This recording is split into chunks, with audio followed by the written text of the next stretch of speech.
Disney tried their best to destroy this film, but Nimona finally made it to the big screen recently and I had so much fun watching it.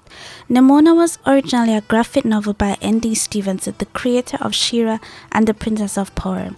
An animated movie based on the novel was set to be released on February 14, 2020.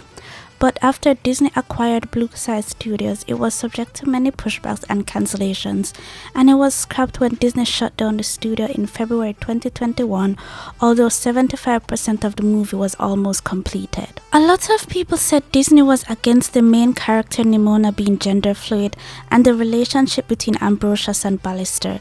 They wanted to remove the LGBT aspects, and so there were conflicts while working on the movie. Thankfully, a year later, it was picked up by Annapurna Pictures and Netflix version was released on June 14, 2023. So I love the beginning of the movie. We hear someone who's probably Nimona telling us a fairy tale of a peaceful village that was tormented by a monster, but a hero rose up and slayed the monster. Her name was Glorith.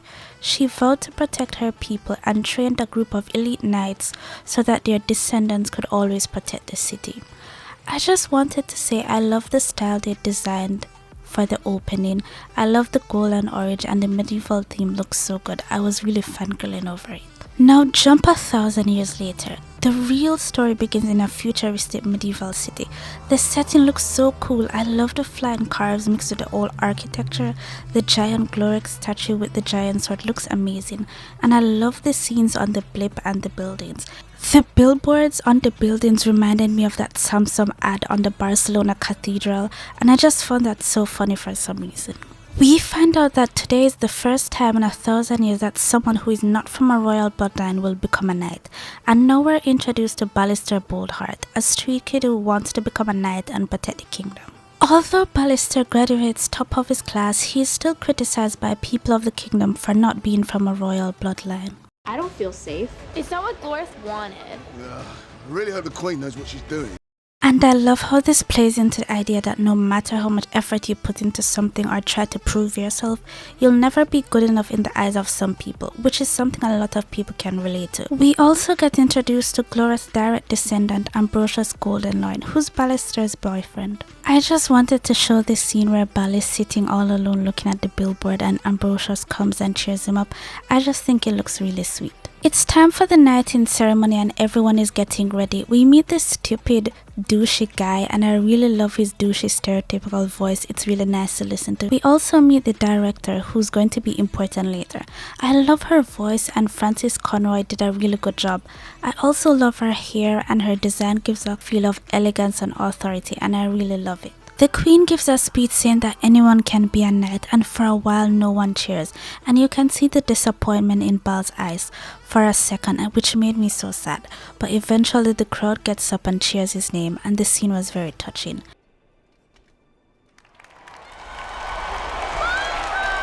But we're not halfway in the movie yet, so something has to go wrong.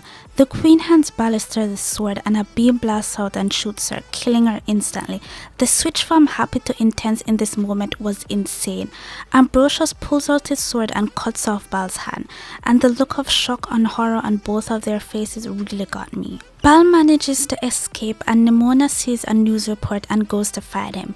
And off the bat they work so well together. Nimona is chaotic and creepy while Bal is standoffish and they are just so funny together. Nimona wants to be Bal's sidekick but finds out he's not actually a villain and that someone framed him. He goes to find Ambrosius to clear his name and is immediately thrown in prison. I love the scene, it was so funny. I am not gonna get arrested! Murderer! Nimona comes and breaks him out and I love the contrast between Bal sneaking around and Nimona just not caring and breaking everything in the process. They get chased by guards and Bal meets Ambrosius, but they have to run away into a small closet. It looks like they are going to get caught and Nimona asks Bal to not freak out and she transforms into a rhino. And this is my favorite part, it's so fun, chaotic and fast paced. Nimona is smashing through the knights, the floor, the walls, transforming into various animals while Bal is holding on for dear life. My favorite part is when the whale smashed through the floor. Bal gets knocked out, and when he wakes up he's back at Lair. You can see how happy Nimona is to finally have someone to talk to, but there's a little tension where Bal brings up the fact that she can transform, and it's obvious that she has some trauma related to her powers. But they decide to work together in catching who framed Bal. We go back to the castle where we see the director Ambrosius and some knights combing through the wreckage of the castle that was trashed by Nimona, and Ambrosius becomes the one in charge of finding Bal.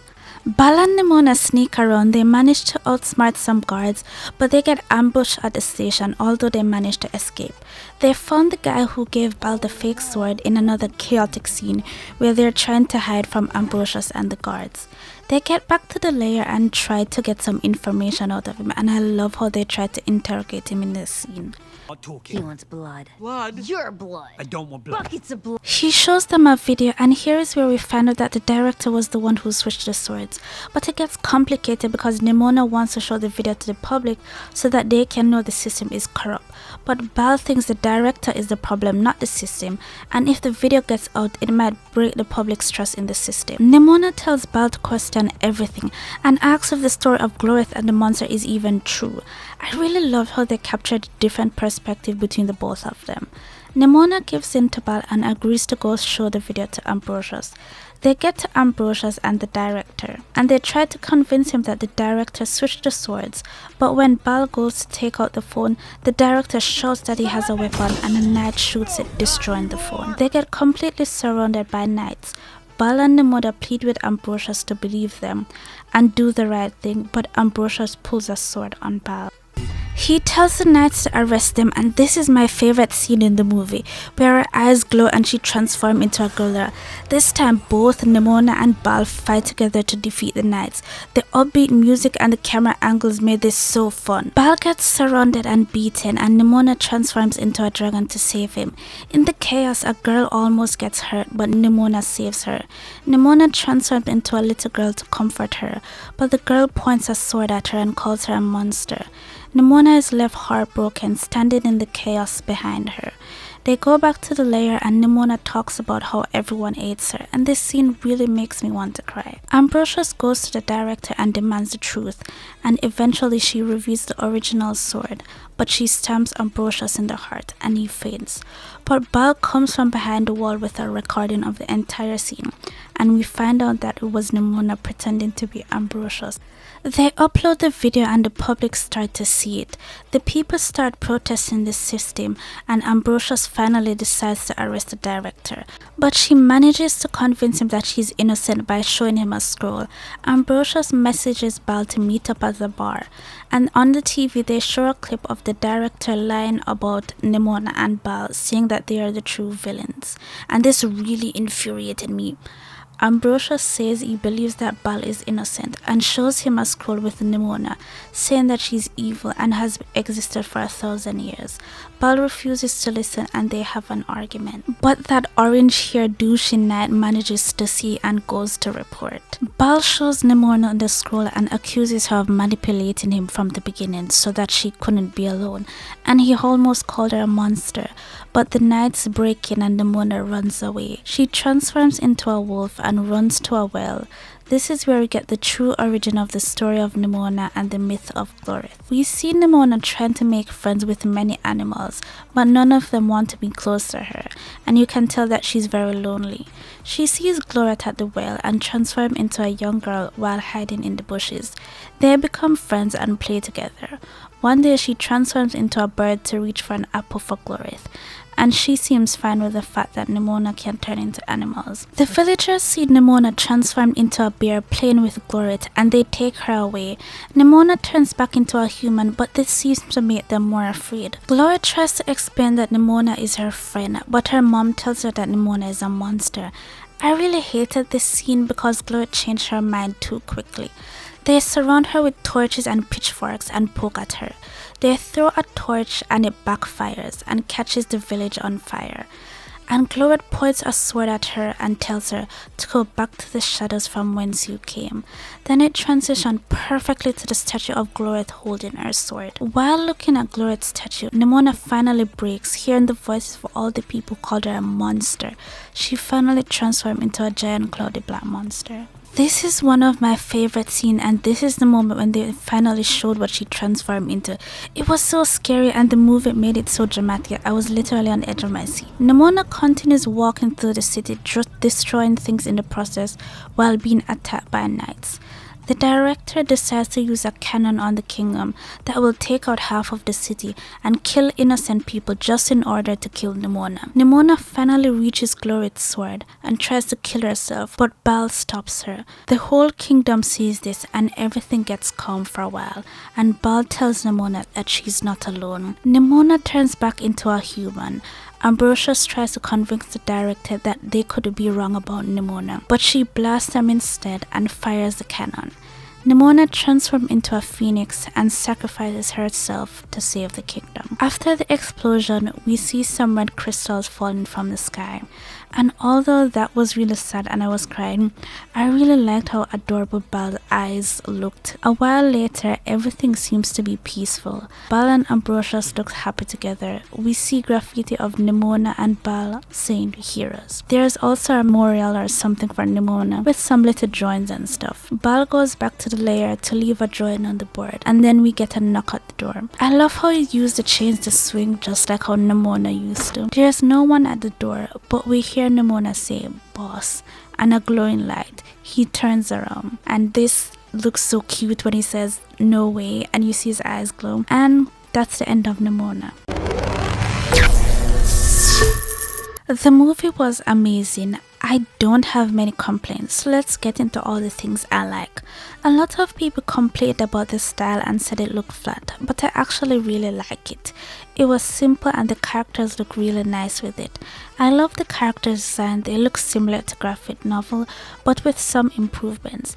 In the novel, they had little dots for eyes, but I love how they gave everyone these big expressive eyes. I love how they made Baal look like a cinnamon roll. It did make me a little sad that they took away Ambrosius' long hair. I loved it so much, but I heard it was to make him look similar to his voice actor. The voice acting captured the personalities of the characters perfectly. Nimona was voiced by Chloe Grace Moretz from Kick-Ass. She really brought Nimona to life. Baal was played by Riz Ahmed, and I loved his portrayal of Baal. I was so impressed by Eugene Lee Wang, who we all know from Try Guys, because this was his first acting role and he did amazing. I love the entire theme of the futuristic medieval city, the swords with lasers and high-tech floating bikes. I also love the flying cars and traffic mixed with old buildings and stuff was really cool. And final and most important, the animation was so fun. The fighting and quick-paced fight scenes where Nimona changes from animal to animal was so fun, and the music they used always made the scene better. The cinematography in the last scenes when Nimona transformed into a monster was amazing, and the music and slow-mo build-up was amazing. Her backstory was interesting and sad, and it made me cry so many times. The only thing I didn't like, and I wouldn't really call it a complaint, just something I'd like to know. Where did Nimona come from? I've been thinking about this. In the scenes where we see her backstory, she turned into a bird and other animals in order to fit in, but then she met Glorith and turned into a human for the first time. So is Nimona a human that can turn into animals or an animal that can turn into humans? There's also the fact that she's probably over 1,000 years old. I know the synopsis said that she's a shapeshifter, but I wish they had told us her actual origin. But that's it. I have no complaints. I am really happy this movie got to see the light of day. This is a solid 10 out of 10. Thanks so much for watching. Remember to like and subscribe if you like to see more of my videos. Bye.